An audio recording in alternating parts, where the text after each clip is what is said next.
إن الحمد لله نحمده ونستعينه ونستغفره ونعوذ بالله من شرور أنفسنا ومن سيئات أعمالنا من يهده الله فلا مضل له يضلل فلا هادي له وأشهد أن لا إله إلا الله وحده لا شريك له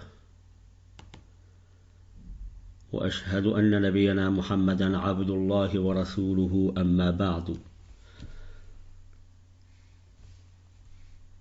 فإن أصدق الحديث كتاب الله وخير الهدي هدي محمد صلى الله عليه وسلم وشر الأمور محدثاتها وكل محدثة بدعة وكل بدعة ضلالة وكل ضلالة في النار. Par la grâce d'Allah tabaraka wa ta'ala, nous allons entamer toute une série de cours à intervalles réguliers, Inch'Allah tabaraka wa ta'ala, afin de relater les récits des prophètes et des messagers. L'objectif de l'étude de la vie des prophètes est de présenter des leçons aux croyants, afin que ces derniers puissent pleinement en tirer les fruits bénéfiques, que leur cœur et leur raison s'imprègnent des valeurs qui étaient celles de ces hommes qu'Allah a choisis comme guide pour les gens. Ils constituaient les meilleurs des hommes, les plus pieux. Ils furent des modèles de vertu, et ceci, quelles que soient les situations auxquelles ils furent confrontés. Ils constituent de ce fait un exemple et modèle à suivre pour tout temps et toute époque. Ces histoires viennent motiver le croyant à accomplir le bien, viennent l'encourager à faire preuve de noblesse de caractère et de comportement, à prendre conscience des dangers de la désobéissance et de la transgression, à transmettre les messages d'Allah aux gens, et ceci, quels que soient les préjudices encourus, et enfin à s'armer de patience face aux épreuves. Toutes ces qualités, nous les retrouvons dans les récits des différents prophètes mentionnés dans le Coran ou la Sunna. Allah tabaraka wa ta'ala dans le Coran nous parle de plusieurs prophètes, et le prophète sallallahu alayhi wa sallam de confirmer à travers ses dires et de nous parler d'autres prophètes qui n'ont pas été cités nommément dans le Coran. En réalité, bien que le nombre de prophètes mentionnés dans le Coran est de 25, en réalité le nombre des prophètes est conséquent. Abu Dharr radiyallahu tabaraka wa ta'ala anhu rapporte et dit: j'ai demandé au messager d'Allah sallallahu alayhi wa sallam quel est le nombre exact des prophètes, et il me répondit 124 000. Puis il demanda au messager d'Allah combien d'entre eux sont des messagers, et le prophète de répondre sallallahu alayhi wa sallam 313, d'un grand nombre. Ce nombre conséquent de prophètes, 124 000, peut s'expliquer par le fait qu'Allah a envoyé à chaque communauté un prophète qui les appelait à l'unicité d'Allah, aux bonnes mœurs, aux excellentes moralités, aux règles de bienséance à adopter suivant les situations et les circonstances. Malgré ce grand nombre, nous ne pouvons pas affirmer de manière tranchante que le temps qui nous sépare de Adam se compte lui aussi en centaines de milliers d'années. Il est fort probable qu'Allah tabaraka wa ta'ala ait envoyé plusieurs messagers à une seule et même époque vers leurs communautés respectives et par conséquent dans différents endroits de la terre. Allah dit tabaraka wa ta'ala: وَلَقَدْ بَعَثْنَا فِي كُلِّ أُمَّةٍ رَسُولًا أَنِ اعْبُدُوا اللَّهَ وَاجْتَنِبُوا الطَّاغُوتَ فَمِنْهُمْ مَنْ هَدَى اللَّهُ وَمِنْهُمْ مَنْ حَقَّتْ عَلَيْهِ الضَّلَالَةُ فَسِيرُوا فِي الْأَرْضِ فَانظُرُوا كَيْفَ كَانَ عَاقِبَةُ الْمُكَذِّبِينَ. Dans le sens des versets, Allah dit Jalla wa ala, nous avons envoyé dans chaque communauté un messager pour leur dire adorez Allah et écartez-vous du tarout. Allah en guida certains, mais il y en eut qui furent destinés à l'égarement. Parcourez donc la terre et regardez quelle fut la fin de ceux qui traitaient nos messagers de menteurs. Ce qui est notoire aussi dans cette parole du prophète sallallahu alayhi wa sallam concernant le nombre de 124 000, c'est aussi le nombre beaucoup moins important de messagers. Ce qui soulève la question suivante, quelle différence y a-t-il entre un prophète et un messager? Sur ce sujet, les savants ont divergé. Il y a un premier avis qui est soutenu par Cheikh al-Islam Ibn Taymiyyah et quelques savants contemporains qui disent qu'un prophète est envoyé à un peuple acquis à sa cause, c'est-à-dire acquis à l'islam, un peuple de croyants. Ce prophète aura donc le rôle d'un savant ou d'un enseignant qui viendrait enseigner les détails et la modalité quant à la mise en pratique de la législation que ces gens suivent. Alors que le messager est envoyé à un peuple mécréant, et de ce fait, ils doivent les appeler à l'islam et à la foi. Ça, c'est un premier avis chez les savants qui font la différence entre un prophète et un messager suivant le peuple vers qui ils sont envoyés. Si c'est un peuple de croyants, alors on dira que c'est un prophète. Si c'est un peuple de mécréants, alors on dira que la personne qui a été envoyée vers eux est un messager. Un deuxième avis, qui se tient aussi, et qui est très courant chez les savants, c'est de dire qu'un prophète est un homme qui a reçu la révélation, qui est ordonné de transmettre ce qu'il a reçu, en s'appuyant sur une législation déjà en place, ou un livre déjà révélé, constituant une référence religieuse chez ce peuple. Alors qu'un messager est un homme qui a reçu la révélation, qui est lui aussi ordonné de transmettre ce qu'il a reçu de la part d'Allah tabaraka wa ta'ala. Cependant, il vient avec une nouvelle législation ou un nouveau livre qui constituera la nouvelle référence religieuse chez ce peuple. La différence qu'il y a entre les deux ici, c'est que le messager vient avec une nouvelle législation, alors que le prophète s'appuie sur une législation qui existe déjà, qui est déjà en place et qui a monnaie courante dans la société. C'est notamment l'avis de Ibn Abil Izz al-Hanafi, le grand commentateur de la Tahawiyya, et aussi de Mohammed al-Amin al-Shanqiti et d'autres savants illustres avant eux. Ce qu'il faut retenir de tout ça, barakallahu fikum, en plus des différences énoncées, est qu'un messager a plus de mérite qu'un prophète, et ceci quelle que soit la vie retenue. En effet, les messagers constituent l'élite choisie par Allah Jalla Jalal pour porter son message. Ils furent de même les créatures les plus éprouvées, les plus patientes et les plus endurantes, escomptant ainsi la récompense d'Allah Jalla Jalal. Ces différents récits que nous traiterons nous sont parvenus par le biais de la révélation, à savoir le Coran et la Sunna. Il est indispensable de s'appuyer sur ces deux sources afin d'être sûr de citer des récits authentiques et de balayer par là même ce qui serait mensonger à leur égard. Quant aux récits rapportés par des chaînes de transmission faibles, alors ils peuvent être utilisés afin de conforter ce qui existe déjà comme récit authentique. Et ils ne doivent en aucun cas servir de base historique,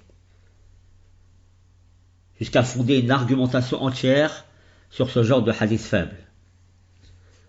Autrement dit, la ligne de conduite à adopter, lorsqu'on étudie l'histoire, et notamment l'histoire des prophètes, d'une manière générale, c'est de s'appuyer sur des récits qui viennent de la révélation, avec des chaînes de transmission authentiques, validant ainsi l'information attribuée au prophète sallallahu alayhi wa sallam. Tout ceci, justement, afin de ne pas attribuer à un prophète ou à un messager une parole ou un acte qu'il n'aurait pas dit ou fait. C'est pour cette raison que De nombreux savants ont, depuis les premiers temps de l'islam, tenté de compiler ces différents récits recueillis par la tradition orale ou écrite afin de les corréler avec ceux du Coran et de la Sunna authentique. Le travail fut considérable et colossal, de telle sorte que nous sont parvenus des ouvrages de référence en la matière, compilés en plusieurs volumes, interloquant et stupéfiant le lecteur à chaque époque sur le temps nécessaire qu'il a fallu pour accomplir de telles œuvres. Cet héritage, dont nous disposons aujourd'hui par la grâce d'Allah, nous fait prendre conscience de la ferveur qui était celle de nos prédécesseurs dans l'étude de la science, sa propagation, la recherche, l'écriture, la correction, l'analyse et d'autres domaines dans lesquels ils ont brillé et excellé.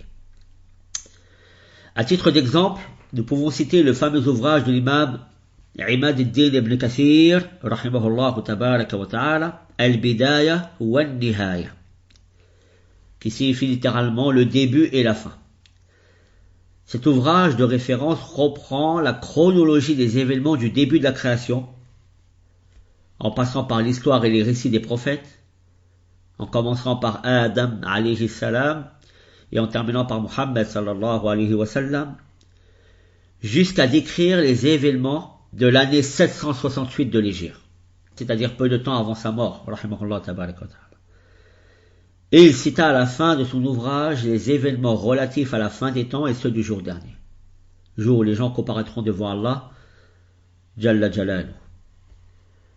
Ce livre, Al-Bidayatu wa Nihaya, a la particularité d'être étayé dans sa grande partie par des chaînes de transmission des différentes narrations, permettant ainsi aux chercheurs d'étudier et analyser ces chaînes et de valider ou invalider telle ou telle information. Dans le même registre, nous avons Tarikh al-Muluk wa Rusul, l'histoire des rois et des messagers, de l'imam Muhammad ibn Jarir al-Tabari. C'est un ouvrage lui aussi de référence, composé de plus de 10 gros volumes, où il commença à relater les événements du début de la création, en finissant à l'année 302 de l'Hégire. Il est un des précurseurs dans ce domaine, Ibn Jarir al-Tabari, rahimahullah tabaraka wa ta'ala. Et beaucoup d'historiens après lui eurent à s'appuyer sur ses travaux. Il relate les événements comme une suite chronologique, en citant pour la plupart d'entre eux des chaînes de transmission. Cependant, comme Ibn Kathir, il ne s'impose pas à citer que des informations avec des chaînes de transmission authentiques. Mais, en citant la chaîne, il laisse au lecteur la possibilité de chercher la validité de l'information. Dans un autre registre, nous avons Tarikh al-Anbiya, l'histoire des prophètes de l'imam al-Khatib al-Baghdadi, rahimahullah tabaraka wa ta'ala, qui se compose que d'un seul volume, d'environ 400 pages, reprenant l'essentiel de chaque récit, dans un style clair et abordable, sans citer les chaînes de transmission, ce qui le différencie des 2 livres que nous avons cités auparavant. Il cita donc ce qu'il pensait être le plus authentique. Il s'est notamment appuyé sur toutes les premières exégèses du Coran, où il y fait souvent référence. Parmi ces références, chez les compagnons, il y a les 4 califes, Abu Bakr, Omar ibn al-Khattab, Uthman ibn Affan, Ali ibn Abi Talib. Aussi, il s'appuie sur les récits et les dires d'Abdullah ibn Mas'ud, Abdullah ibn Abbas. Parmi les tabi'in et ceux qui suivirent, il y a Ata ibn Sa'ib, ibn Ishaq, ibn Jarir, que nous avons cité, Muqatil ibn Sulayman et autres, rahimahumullah. Il s'est appuyé sur des travaux des historiens qui l'ont précédé, comme ceux d'Ibn Ishaq, ou ceux de Ya'qoubi dans son livre Tarikh al-Ya'qoubi, ou ceux d'Ibn Jarir dans son livre, que nous avons cité tout à l'heure, Tarikh al-Muluk wa Rusul. Voici quelques exemples d'ouvrages de référence, cependant la liste n'est pas exhaustive. En conclusion, le livre le plus véridique est le livre d'Allah Jalla wa Ala, qui reste le livre de référence par excellence dans tous les domaines, et il reste la référence suprême dans les récits prophétiques, compte tenu de sa véracité. Voilà l'introduction que j'ai voulu vous faire avant de rentrer dans le vif du sujet, car il m'apparaît important de suivre cette méthodologie lorsque l'on aborde les récits prophétiques, à s'assurer avant tout de la véracité des informations. Adam, alayhi salam. C'est par lui que nous allons commencer, Inch'Allah, tabaraka wa ta'ala. Adam, alayhi salam, est le premier homme qu'Allah a créé. Et il est de ce fait notre père. C'est aussi le premier des prophètes. Ses mérites sont nombreux et immenses, et un de ses plus grands mérites est qu'Allah l'a créé de ses propres mains et à son image. Alayhi salam. D'ailleurs, Adam est décrit de manière assez détaillée dans plusieurs hadiths. Premièrement, on sait que Adam est créé de terre. Allah dit tabaraka wa ta'ala, خَلَقَ الْإِنسَانَ مِنْ صَلْصَالٍ كَالْفَخَّارِ. Dans le sens des versets, il a créé l'homme d'argile sonnante, comme la poterie. Et aussi Allah dit tabaraka wa ta'ala, وَلَقَدْ خَلَقْنَا الْإِنسَانَ مِنْ صَلْصَالٍ مِنْ حَمَإٍ مَسْنُونٍ. Nous créâmes l'homme d'une argile changeante, extraite d'une boue malléable. Une argile changeante, c'est-à-dire une argile qui, lorsqu'elle est laissée seule, elle change d'odeur et de couleur. Nous avons aussi un hadith rapporté par l'imam Ahmed et authentifié par Cheikh al-Albani, rahimahullah tabaraka wa ta'ala. D'après Abi Moussa al-Ash'ari, d'après le prophète sallallahu alayhi wa sallam qui a dit, Allah a créé Adam d'une poignée prise de toutes les parties de la terre. Allah a créé Adam d'une poignée prise de toutes les parties de la terre. C'est pourquoi les fils d'Adam sont à l'image de la terre. Certains sont blancs, d'autres sont rouges, d'autres sont noirs ou mat de peau. Certains sont mauvais, d'autres bons, d'autres faciles de caractère, et d'autres durs, et d'autres entre les deux. Donc vous voyez bien qu'on a toute cette panoplie, toutes ces variantes de terre que l'on retrouve aussi chez les fils d'Adam. Nous avons un hadith authentique, d'après Abi Huraira radiyallahu tabaraka wa ta'ala anhu, qui a dit que le prophète a dit sallallahu alayhi wa sallam, Allah créa Adam de terre. Puis, il en fit une argile qu'il laissa jusqu'à ce qu'elle devienne une boue malléable. Ceci vient expliquer le verset coranique que je vous ai cité juste avant, où Allah dit tabaraka wa ta'ala, وَلَقَدْ خَلَقْنَا الْإِنسَانَ مِنْ صَلْصَالٍ مِنْ حَمَإٍ مَسْنُونٍ. Nous créâmes l'homme d'une argile changeante. صَلْصَالٍ مِنْ حَمَإٍ مَسْنُونٍ. As-salsal, c'est justement cette terre qui change d'odeur, elle change de couleur lorsqu'on la laisse. Donc le prophète a dit sallallahu alayhi wa sallam, Allah créa Adam de terre, puis il en fit une argile qu'il laissa, comme s'il la laissa mûrir, jusqu'à ce qu'elle devienne une boue malléable. Il le façonna alors et le laissa jusqu'à devenir une argile sonnante comme la poterie, en référence au verset que j'ai cité aussi. Et lorsque Iblis passa près de lui, il disait, « Tu as été créé pour une chose importante. » Ceci l'intrigua. Puis Allah insuffla en lui de son esprit. La première chose que l'esprit pénétra fut ses yeux et ses narines. Il éternua, et Allah lui inspira de louer son Seigneur. Ensuite, Allah lui fit miséricorde. De même aussi, le prophète a dit, sallallahu alayhi wa sallam, lorsque Allah créa Adam, celui-ci resta un certain temps, jusqu'à ce que la composition de cette terre changeât, jusqu'à devenir une terre comparable à une poterie sonnante. Et Iblis tournait autour de lui, et lorsqu'il vit qu'il était creux, il sut alors qu'il s'agissait d'une créature qui ne se maîtrise pas. C'est-à-dire qu'il ou sa descendance ne maîtrise pas son âme face aux passions, ou bien il ne peut refouler les insinuations, ou encore il n'arrive pas à se maîtriser lorsqu'il est en colère. Ce sont toutes des explications que l'on retrouve chez les savants concernant cette parole du prophète sallallahu alayhi wa sallam. lorsque Allah tabaraka wa ta'ala forma le corps de Adam, le prophète a dit sallallahu alayhi wa sallam à ce moment-là, lorsqu'Allah insuffla de son esprit en Adam et que l'esprit pénétra sa tête, il éternua et dit louange à Allah, Seigneur de l'univers.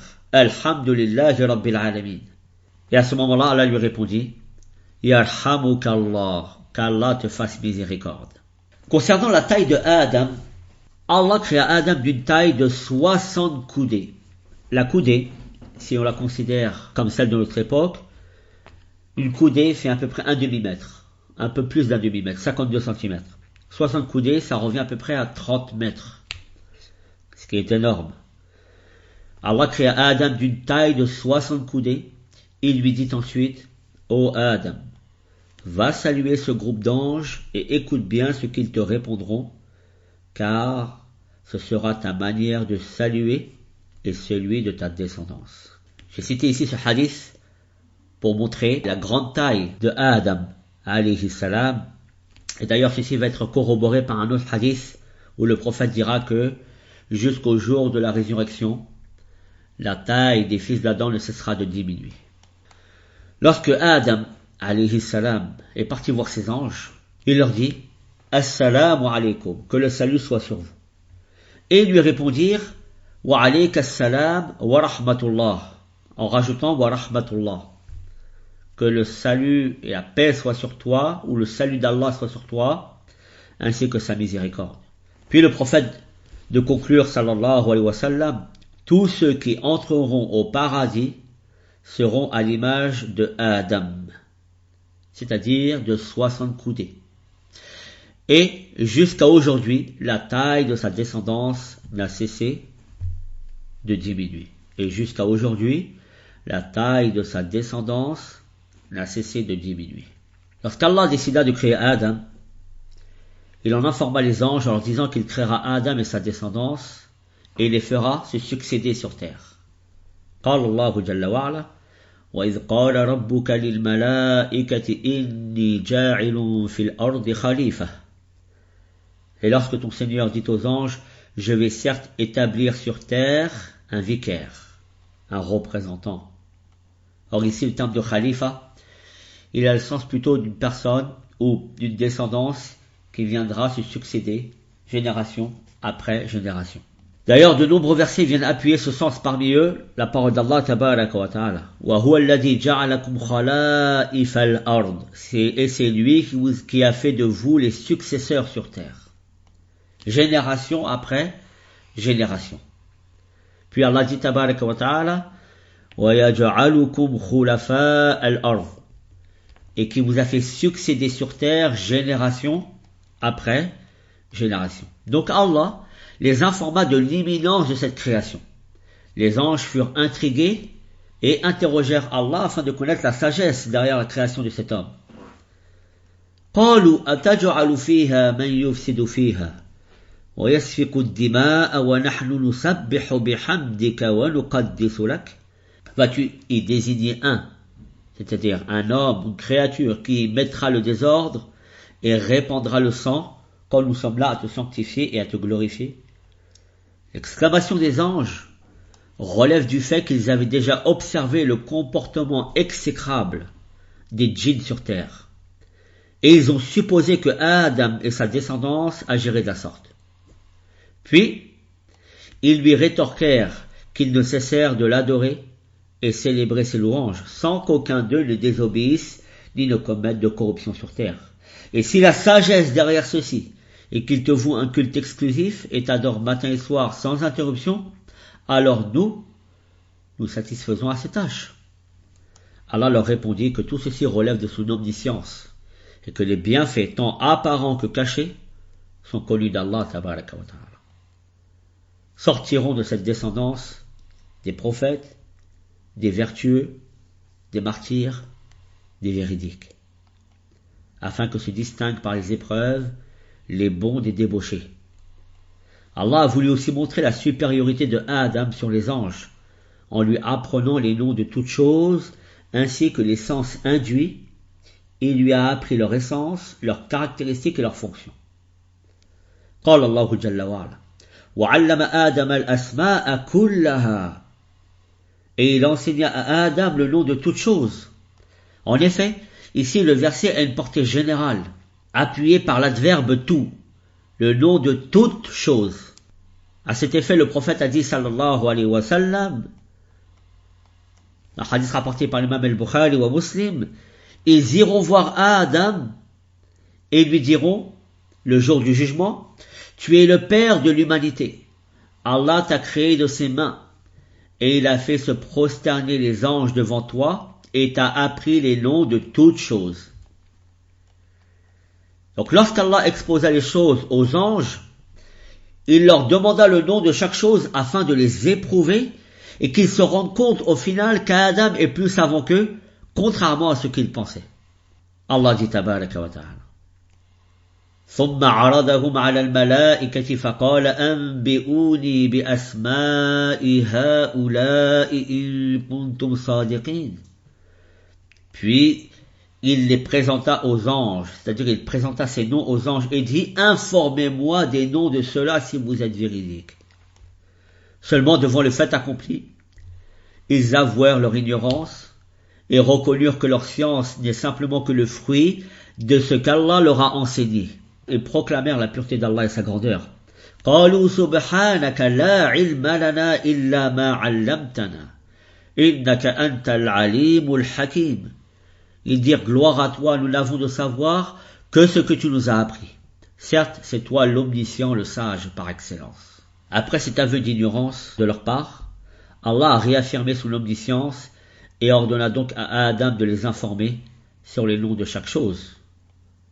قال الله جل وعلا قال يا آدم أنبئهم بأسمائهم فلما أنبأهم بأسمائهم قال ألم أقل لكم إني أعلم غيب السماوات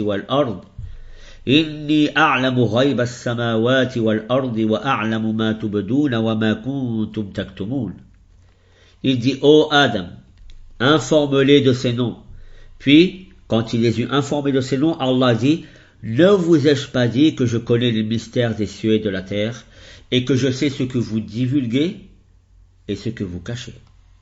L'imam Ibn Kathir, rahimahullah tabaraka wa ta'ala, a cité dans son exégèse du Coran que cet examen donné aux anges s'est produit après qu'ils se soient prosternés devant lui.